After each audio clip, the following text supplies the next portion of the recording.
ఆలోచన కూడా లేదు.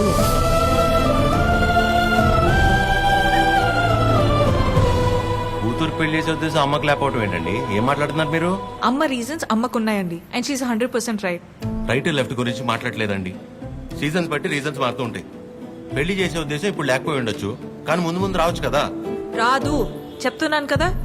ఏమండి, మీరు చాలా హార్ష్గా మాట్లాడుతున్నారు. తట్టుకోలేను, ఇక్కడ సెన్సిటివ్. అసలే సగం దాకా వచ్చేసింది మన స్టోరీని, సగంలోనే ఆపేస్తేలాగా. మీరు అర్థం చేసుకుంటారనే నేను ఇక్కడ దాకా వచ్చానండి. మీ అమ్మ గురించి పక్కన పెట్టి అసలు మీ గురించి ఆలోచించారు ఎప్పుడన్నా? ఓ, ఆ అమ్మ గురించి పక్కన పెట్టాలా? ఆ. అయితే మీకెందుకండి ఇప్పుడు దాకా పెళ్లి కాలేదు? అంటే మా అమ్మాళ్ళకి నచ్చకుండా నేను